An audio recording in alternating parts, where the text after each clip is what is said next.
Hi, my name is Emma Carter, and today, I want to share my story about how to speak without pushing. I know it might sound like a strange topic, but if you've ever struggled with talking to people in a way that feels natural, without sounding forceful or trying too hard, then you'll understand exactly why I'm sharing this. I'm 21 years old, and I live in Austin, Texas. I'm a college student, studying communications and psychology at the University of Texas. Ever since I was a child, I've always been fascinated by how people communicate. But despite studying communication, I had one major problem. I often felt like I was either too passive in conversations or too pushy. I wanted to find that balance where I could express myself clearly, confidently, and naturally, without making people feel uncomfortable or overwhelmed. For a long time, I didn't even realize I had this issue. I just thought people weren't listening to me enough, or maybe I wasn't interesting enough. But the truth was, the way I spoke made people either back away or feel like I was pressuring them. I had to learn the art of speaking without pushing, a way of communicating where people actually listen, engage, and respond naturally. Let me take you back to where it all started. The problem I didn't see growing up. I was always told to speak up. My parents, Michael and Linda Carter, always encouraged me to voice my opinions. "Don't let people talk over you, Emma," my mom would say. My dad would add, "If you don't speak up, people won't take you seriously." I took that advice to heart, but maybe a little too much. In school, I became that person who always made sure my voice was heard, sometimes by talking over people, sometimes by repeating myself, sometimes by pushing my opinions too forcefully. I thought this was confidence. But in reality, it wasn't working the way I thought. I noticed that people would nod and smile, but they wouldn't really engage with me. Sometimes they would change the subject or just agree without actually responding. I didn't understand why until one day my best friend Sophie Miller finally told me the truth. "Emma, you don't need to try so hard," she said one afternoon when we were studying at a coffee shop near campus. "What do you mean?" I asked, confused. "You always push when you talk," she explained. "Like you try really hard to make people listen, but it actually makes them shut down. You don't give them space to think or respond. It's like you're trying to convince them, even when you don't need to." That hit me hard. I wasn't trying to push. I just wanted people to listen and take me seriously. But somehow, I was doing the opposite, making them disengage. That conversation changed everything for me. Learning to speak without pushing. From that moment, I decided to pay attention to how I spoke. I wanted to figure out exactly what I was doing wrong and how I could fix it. 1. Listening more than speaking. One of the biggest mistakes I made was talking too much. I thought being a good communicator meant saying a lot, but I realized that good communication is about listening just as much as talking. I started practicing active listening. Instead of jumping in with my thoughts, I focused on really hearing what the other person was saying. I repeated back key points to show I was listening, and I asked more questions instead of just responding with my own opinions. I noticed something interesting. When I listened more, people naturally wanted to hear my thoughts too. I didn't have to push anymore. 2. Lowering my voice and slowing down. Another thing I realized was that my tone and speed mattered. When I was excited or passionate, I spoke fast and loud, which sometimes made people feel overwhelmed. I started practicing slowing down and speaking in a calmer, more natural tone. This small change made a huge difference. Instead of feeling like I was pushing, people started feeling drawn into my words. 3. Using open-ended statements. Instead of forceful opinions, I used to say things like, "This is the best way to do it." "You should definitely try this." "Trust me, this is the right choice." Even though I didn't mean to be pushy, these statements sounded too strong, like I wasn't open to discussion. Instead, I started using phrases like, "I found this way really helpful. What do you think? Have you ever tried this? It worked for me, but I'd love to hear your thoughts. I think this could be a good option, but I'd love to know your perspective." Just changing my words made conversations so much better. Instead of feeling like I was forcing my ideas, I was inviting people into the conversation. The moment it clicked, one of the biggest tests of my progress came in my public speaking class. We had to give a persuasive speech, and I was nervous. I had always believed that being persuasive meant being strong, confident, and direct. But I decided to try a new approach, being persuasive without pushing. I spoke calmly, used stories and examples instead of just stating facts, and made sure to engage the audience by asking questions and pausing for their reactions. After my speech, my professor, Dr. Harris, smiled at me and said, "Emma, that was one of the most engaging speeches I've heard. You didn't just talk at us, you made us feel like we were part of the conversation." That moment made me realize I had finally learned how to speak without pushing. After that transformative moment in my life, I truly began to embrace the art of speaking without pushing. Every day became an opportunity to put into practice the lessons I had learned. I still remember one autumn afternoon in Austin when a seemingly ordinary group project turned into a real-life test of my new communication style.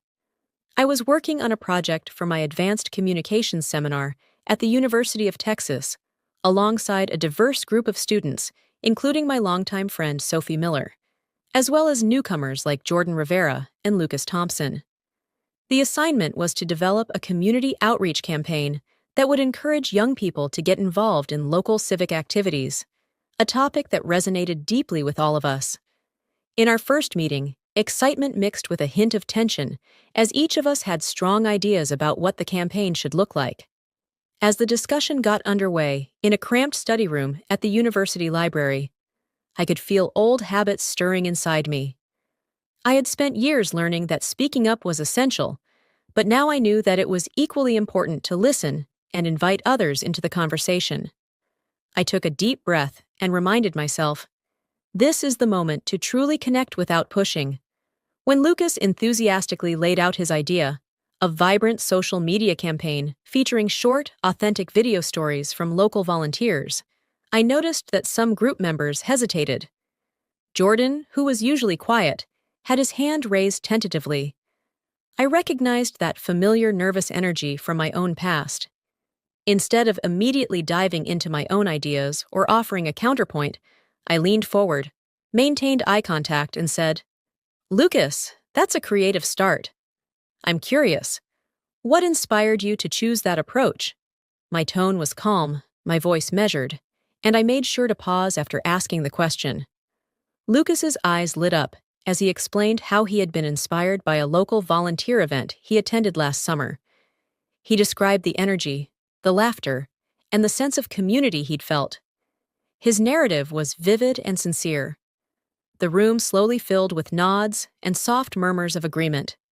Jordan then added, "I think we could also include stories from people who felt they were once on the sidelines and now have found a voice."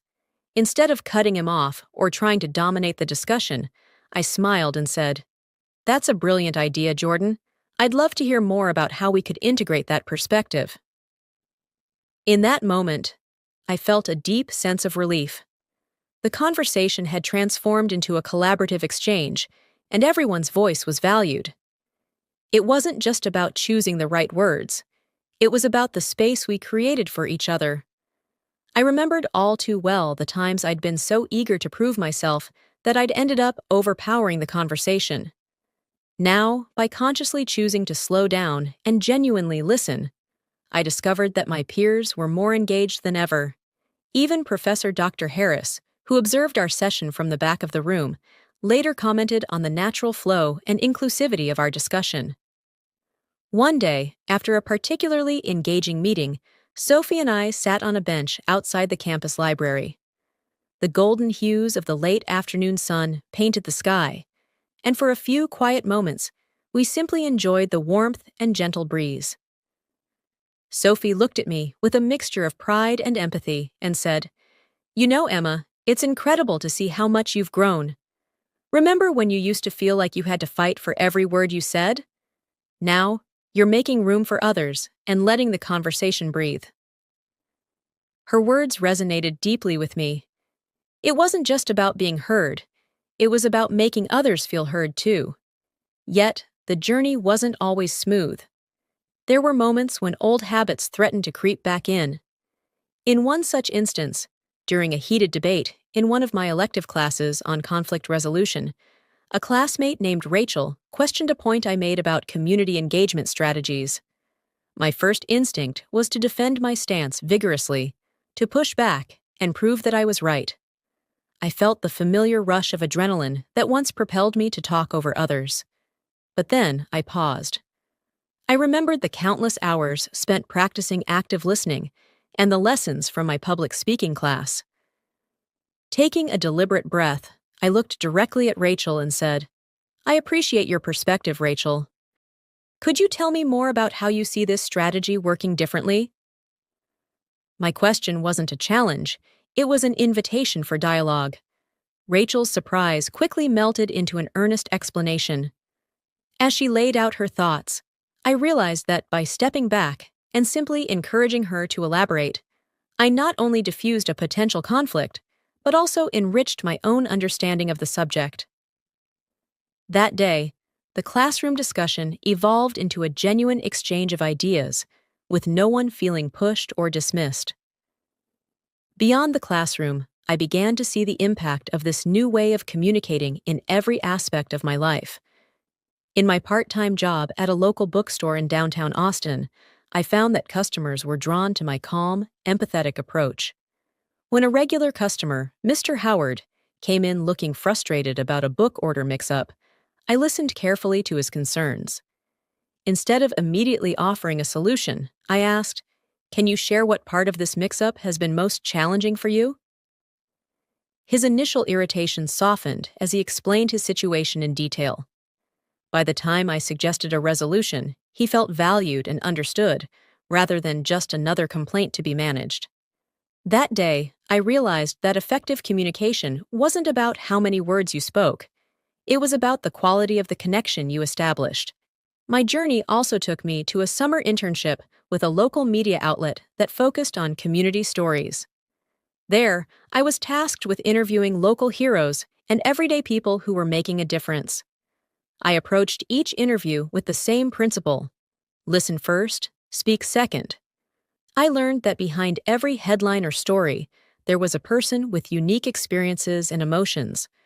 One of my most memorable interviews was with a community organizer named Teresa Jenkins, who was working tirelessly to revitalize a neglected neighborhood park. Teresa's passion was infectious, and by simply listening and asking thoughtful follow-up questions, I was able to capture the essence of her vision. The resulting article not only received praise from our editor, but also sparked conversations among residents about how they could contribute to positive change in their community. Through these experiences, I realized that speaking without pushing wasn't just a communication technique, it was a mindset. It was about respecting the space and voices of others while staying true to your own values. There were days when I doubted myself, wondering if I had lost the assertiveness that once defined me. But then I'd recall the countless instances where my new approach had transformed interactions for the better. Whether it was in the quiet corners of the university library, the bustling aisles of the bookstore, or the vibrant streets of Austin during a community event, I saw that speaking with genuine empathy and openness created bridges rather than barriers. I also started to share these insights with others. I organized small discussion groups on campus where students could practice active listening and non-pushy communication.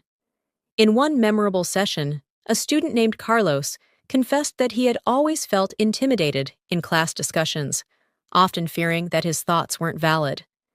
I encouraged him to speak up by reminding him that every perspective enriches the conversation.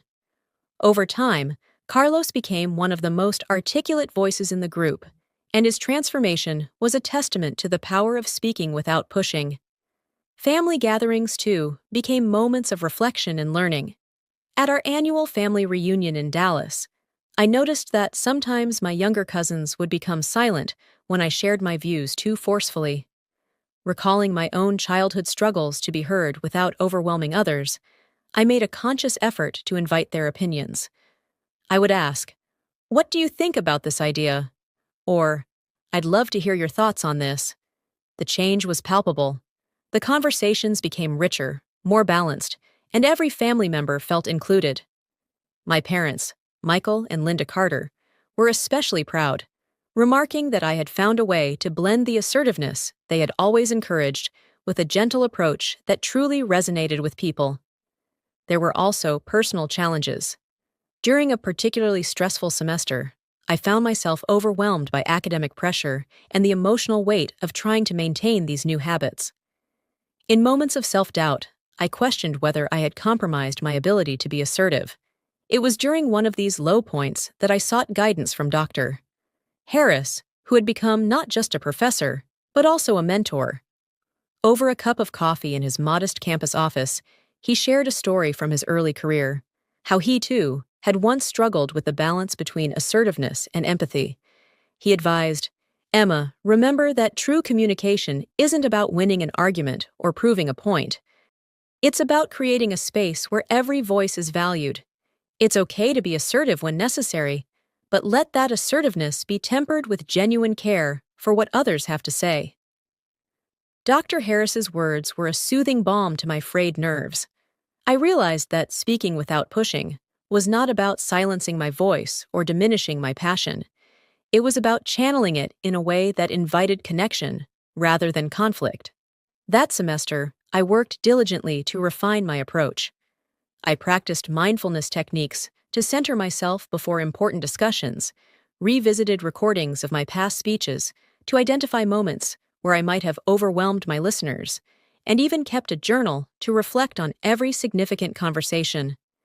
As the semesters passed, my confidence grew not from the volume of my voice, but from the quality of my interactions. I became known on campus as someone who could bridge divides, whether it was facilitating a debate between two opposing student groups or calming tensions during heated club meetings.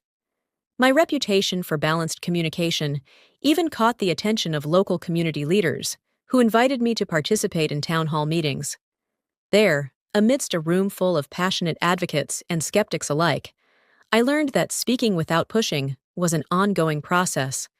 Every conversation was an opportunity to learn and adapt, a dance where sometimes I led and sometimes I followed.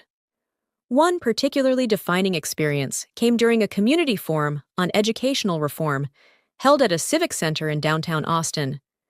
The discussion was intense, with various stakeholders, from parents and teachers to local politicians, voicing their concerns about the state of public education. As tensions escalated, I found myself sitting quietly in a corner, absorbing the heated exchanges. When it was my turn to speak, I recalled all that I had learned. I stood up, not with the intent to dominate, but with the aim of uniting the disparate voices. I began by acknowledging the passion in the room. I hear the frustration, the hope, and the desire for change in every word spoken here today. I then posed a series of questions designed to bring people together. What if we combined our ideas to create a comprehensive plan that addresses everyone's concerns? How can we build on each other's strengths to make our community's schools better for all our children? Slowly, the atmosphere shifted. The forum transformed from a battleground of conflicting opinions into a collaborative workshop. People started to share solutions, finding common ground where there was once only division. In that moment, I understood that my journey wasn't just about improving my own communication. It was about inspiring a more empathetic, inclusive way of engaging with the world. As I reflect on these experiences, I see how far I've come.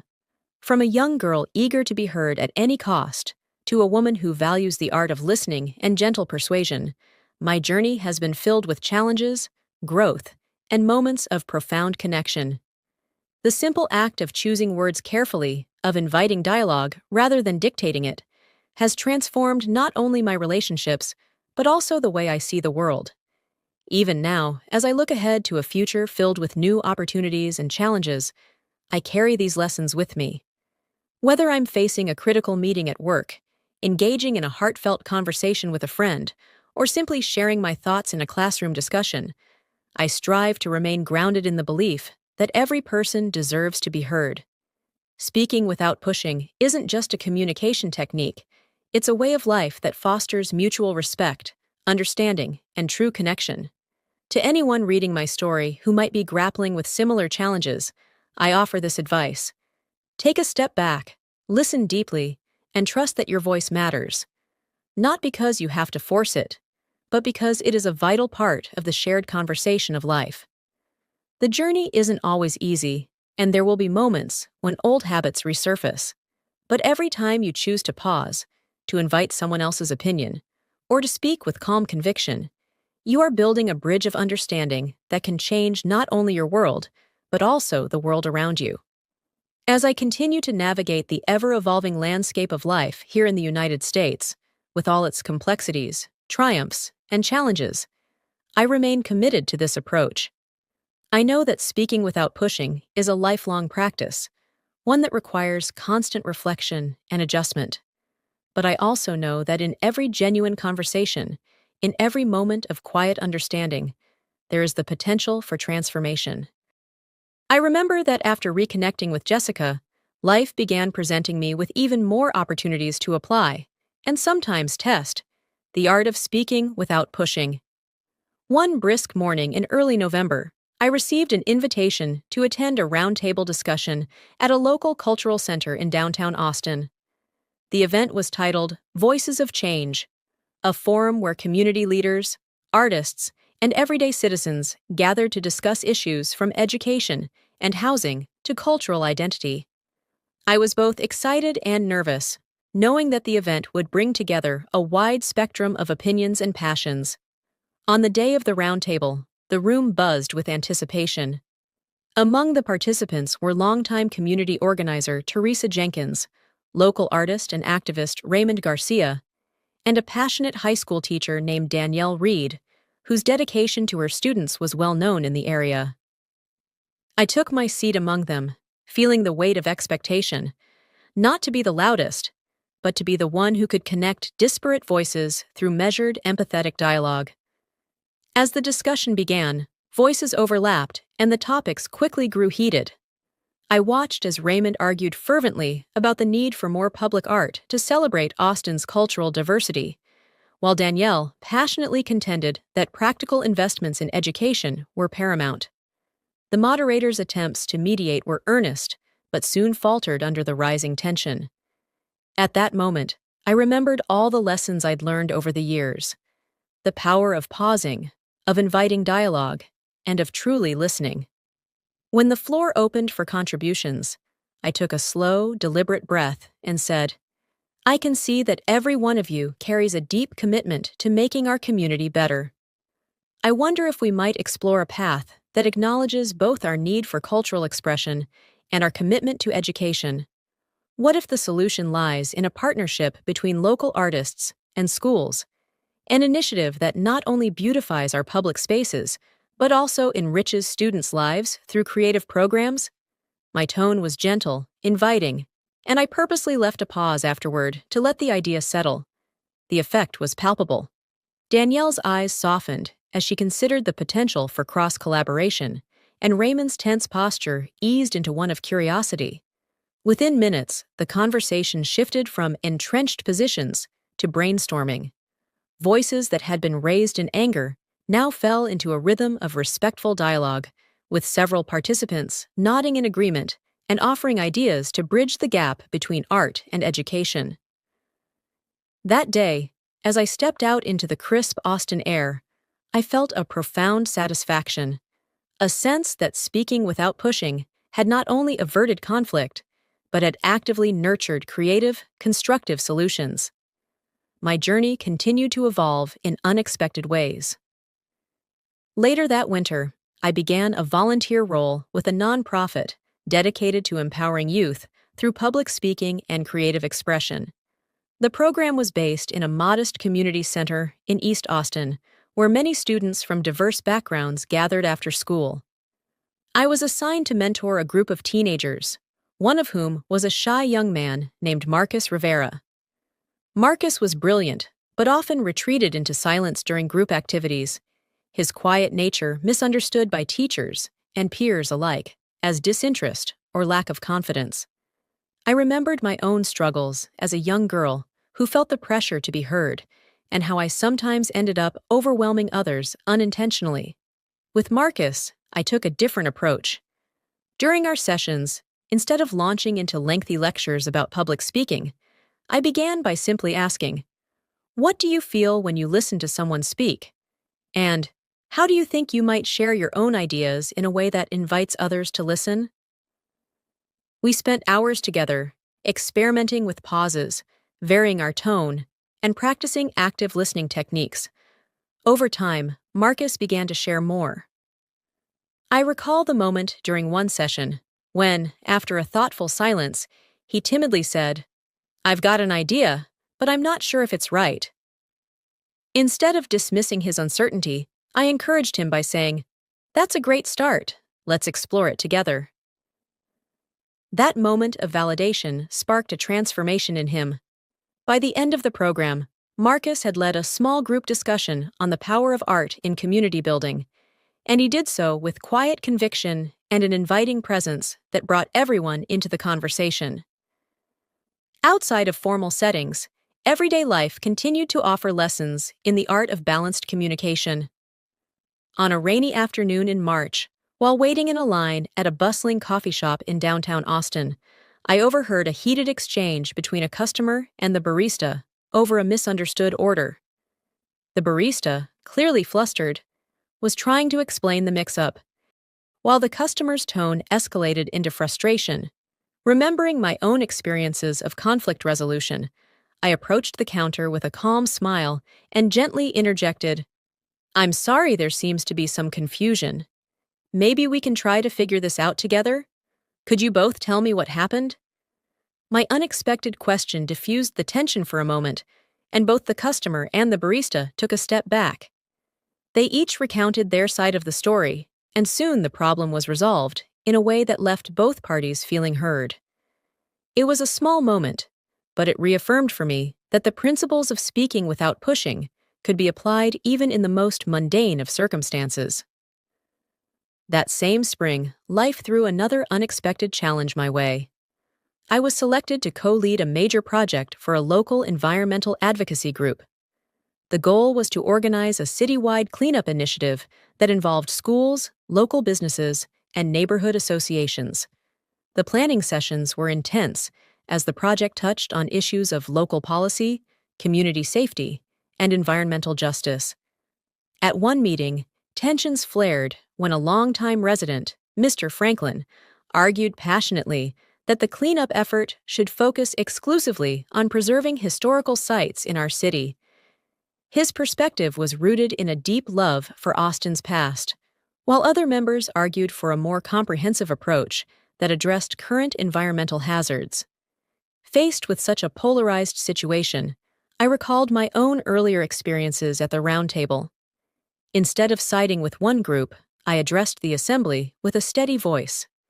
It's clear that each of us holds a vision for a better Austin, whether it's through preserving history or ensuring a clean, safe environment for all.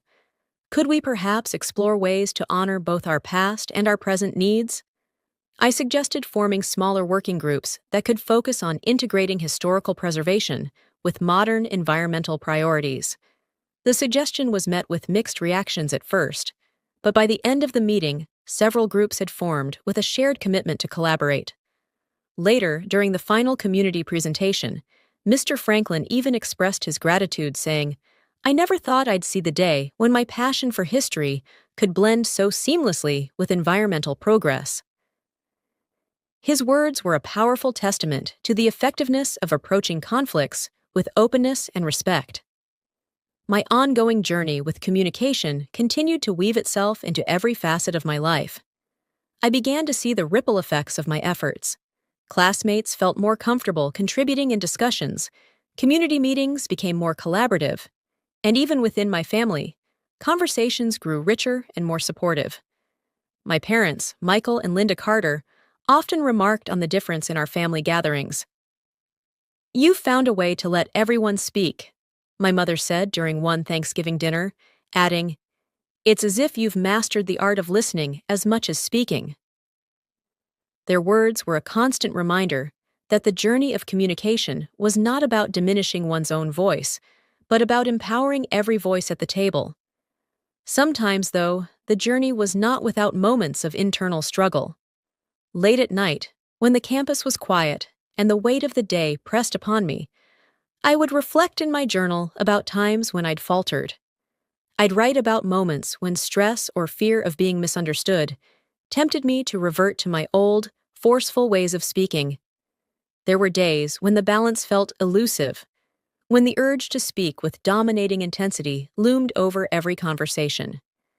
In those moments, I would remind myself of the countless instances when pausing, listening, and inviting dialogue had transformed conflicts into collaborations. I knew that growth was not linear and that every misstep was an opportunity to refine my approach further. One crisp evening, as I was leaving a community event at a local park, I found myself in a quiet conversation with a retired teacher named Eleanor James. We sat on a bench under the soft glow of street lamps, discussing how society often equates being heard with having the loudest voice. Eleanor, who had spent decades in classrooms across Texas, shared her own journey of learning to appreciate the quieter voices of her students. "In my experience," she said, "it wasn't the teacher who shouted the loudest who made the most impact. It was the one who listened and understood." Her wisdom resonated with me deeply, reaffirming that the true art of communication was about connection, empathy, and the courage to speak softly in a world that often rewards the opposite. Looking ahead, I began to see that every conversation was a microcosm of the larger challenges we face in society. Whether in community forums, school projects, or simple daily exchanges, the principles of speaking without pushing held the potential to bridge divides and foster understanding. My blog, The Art of Speaking Softly, continued to grow as I shared these experiences, and I found myself invited to speak at various events across Texas. I spoke about my personal journey, not as a tale of perfection, but as a living, evolving story of learning to value every voice, including my own. In each speech, I emphasized that the strength of our communication lies not in overpowering others, but in empowering them to share their truths. Through it all, I learned that my journey was never truly about me alone. It was about the ripple effect, how one person's willingness to speak with openness could inspire countless others to do the same. From the shy student who found the courage to share his ideas, to the passionate community member whose voice was once drowned out by conflict, every story was interwoven with the simple truth that connection thrives on empathy. In every conversation, I now saw an opportunity, a chance to learn, to bridge gaps, and to build a more compassionate world. As I continue on this path, I remain ever grateful for every moment, every person, and every challenge that has taught me the true art of communication.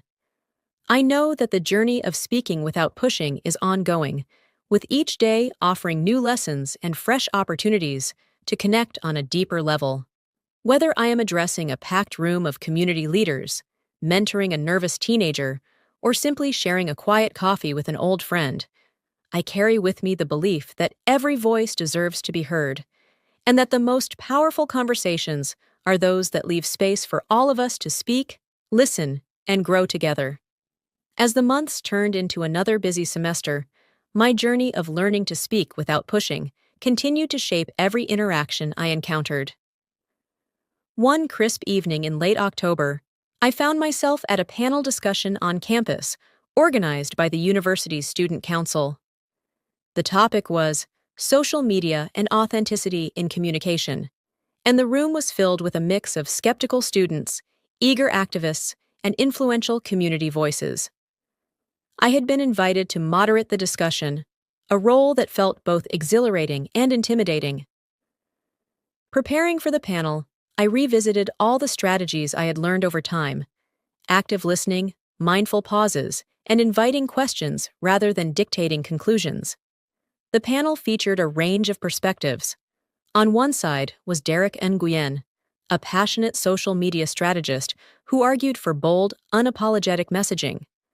On the other, Marisol Vega, a community organizer who believed that authenticity meant vulnerability and careful dialogue.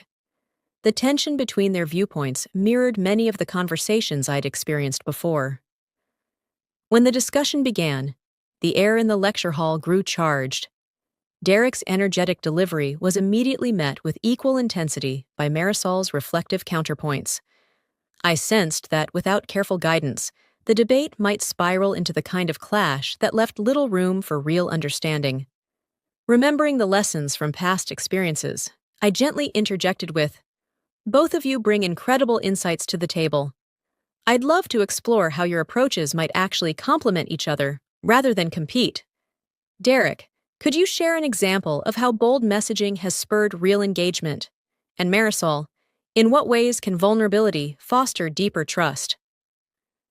My question created a brief pause, a moment of collective reflection that allowed each speaker to shift focus from defending their position to considering a broader, integrative narrative. Derek explained how a powerful, decisive campaign had rallied a community to action, while Marisol recounted how sharing personal stories had inspired hesitant students to speak out about their own experiences. Their voices, once seemingly at odds, began weaving together a dialogue that underscored the value of both assertiveness and empathy. By the end of the session, even the most skeptical attendees seemed visibly moved by the possibility of a communication style that respected diverse voices.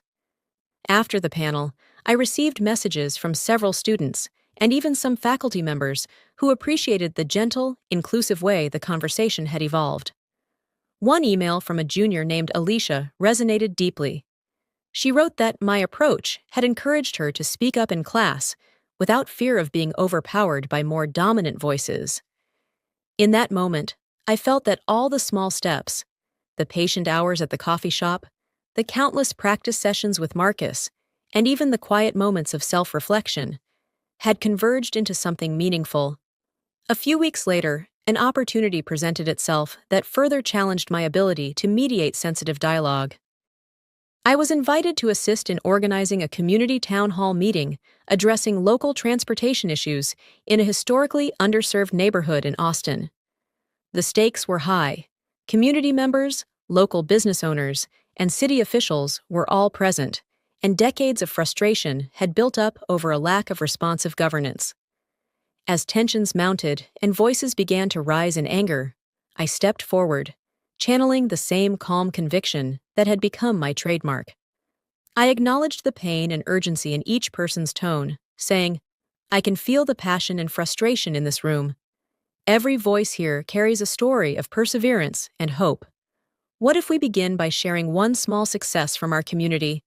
Something that reminds us of our collective strength? Let's start with that."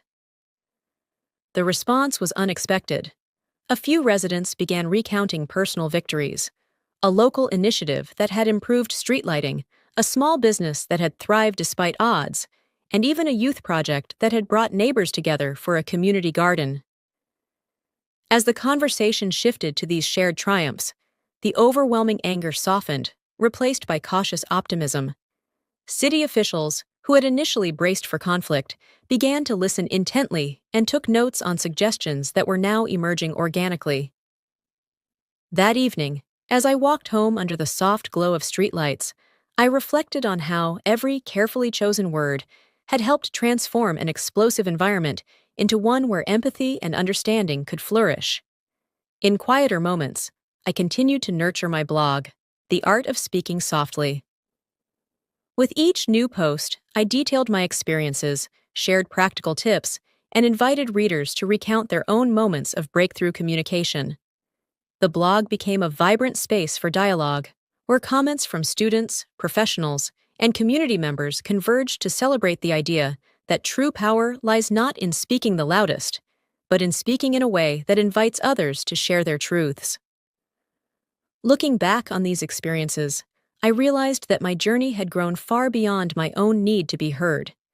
It had become about creating spaces where every individual felt empowered to voice their ideas, and where dialogue, genuine, heartfelt, and unforced, could spark change. Every day offered a new lesson in humility and resilience, a chance to practice the art of connecting with people on a human level. Even as I continued to face challenges and moments of doubt, I remained steadfast in the belief that the world could be changed one conversation at a time. I learned that speaking without pushing wasn't about compromising my own beliefs. It was about fostering an environment where diverse perspectives could coexist and enrich one another. And with each conversation, whether in the hallowed halls of academia, in a bustling coffee shop, or at a community meeting on a cool autumn night, I found more proof that this gentle approach could break down even the most stubborn walls of resistance. I am Emma Carter, a student, a mentor, a moderator, and above all, a believer in the transformative power of listening and speaking with care.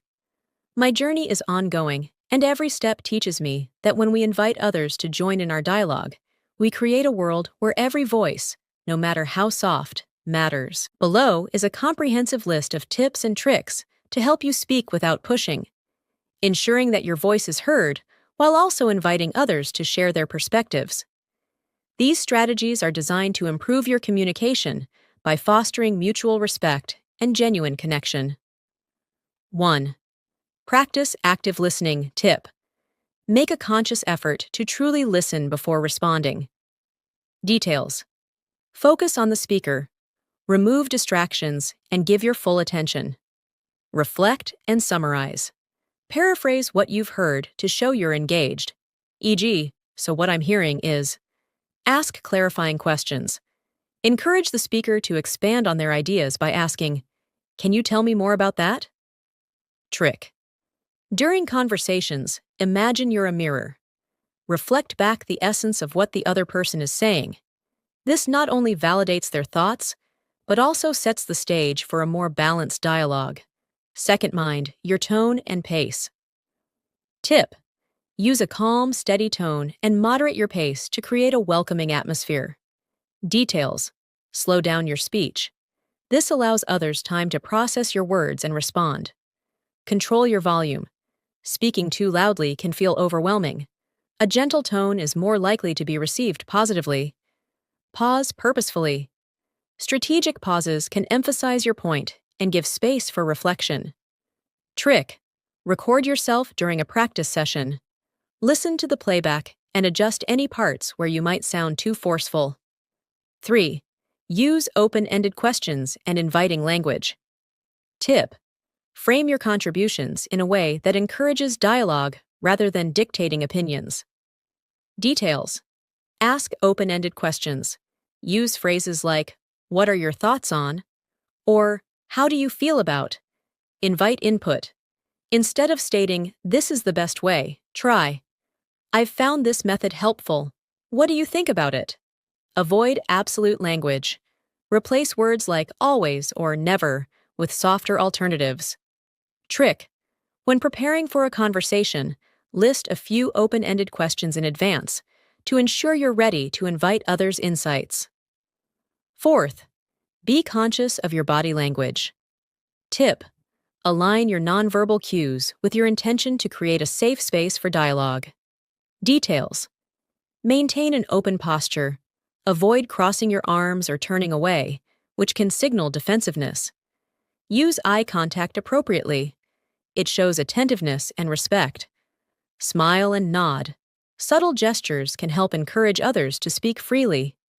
Trick: stand in front of a mirror or record yourself during a practice conversation to assess if your body language is as open and welcoming as your words. 5.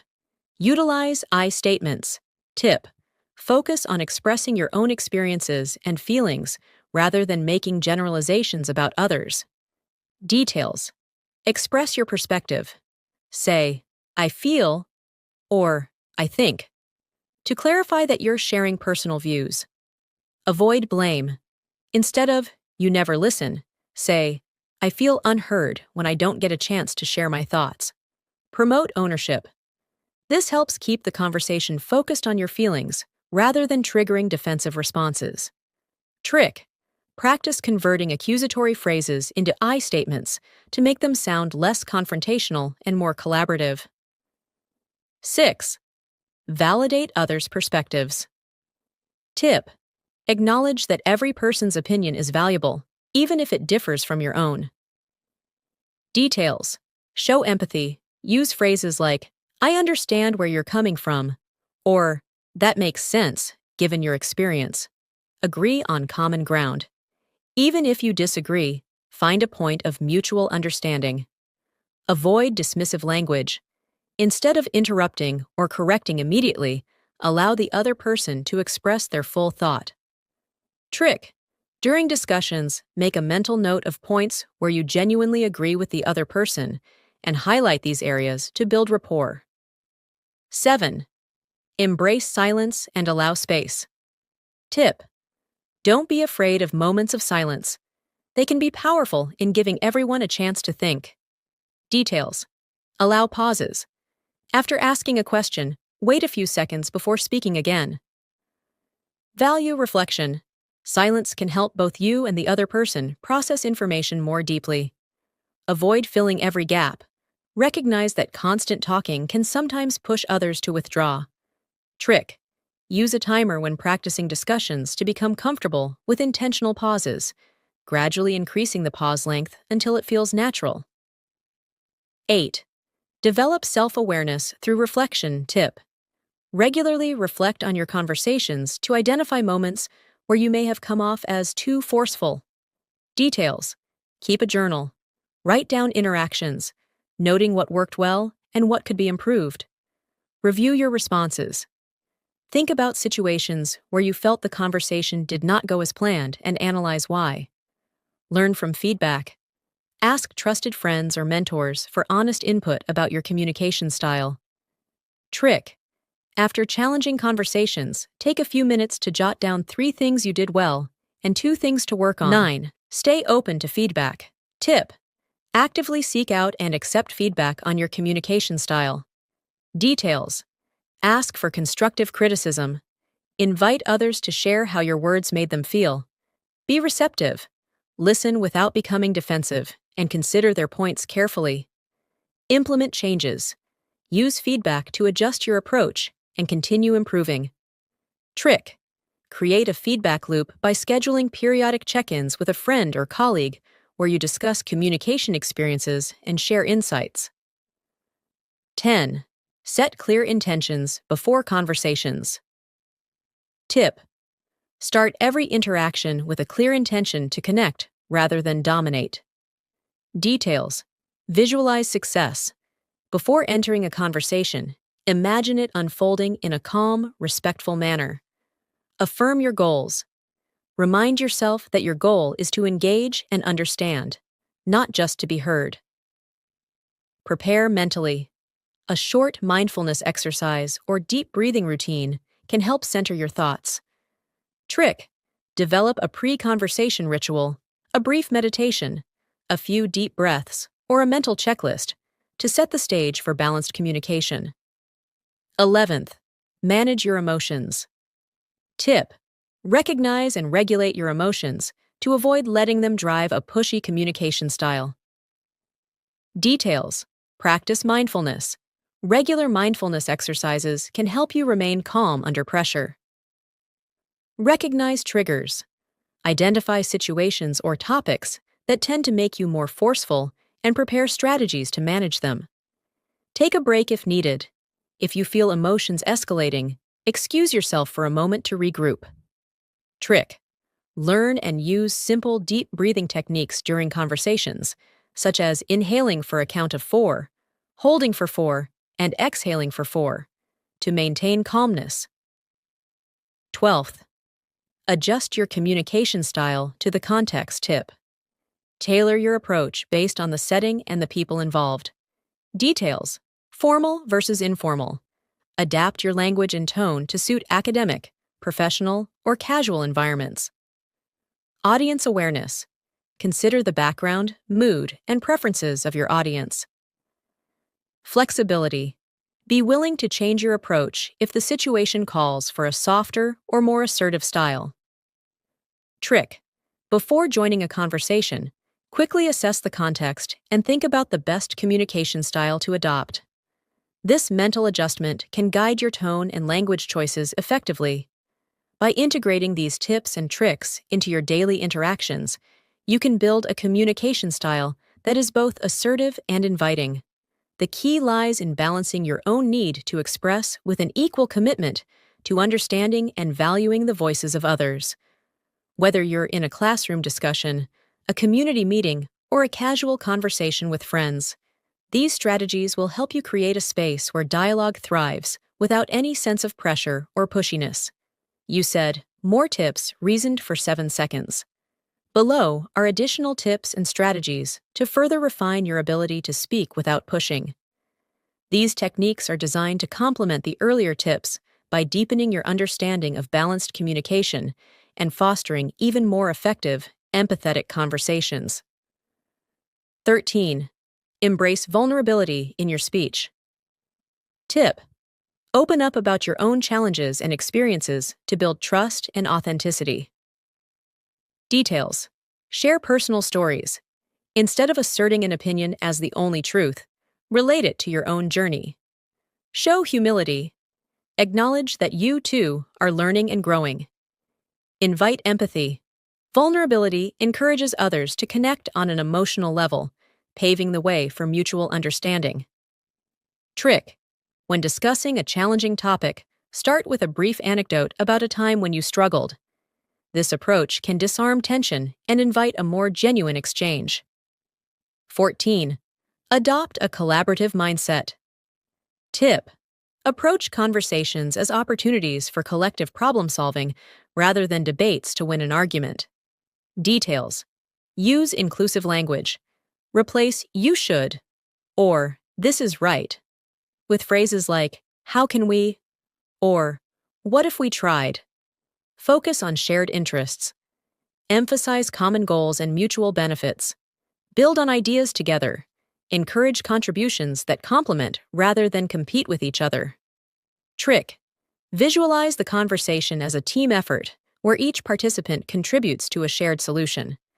This mental shift can help reduce any feelings of confrontation. 15.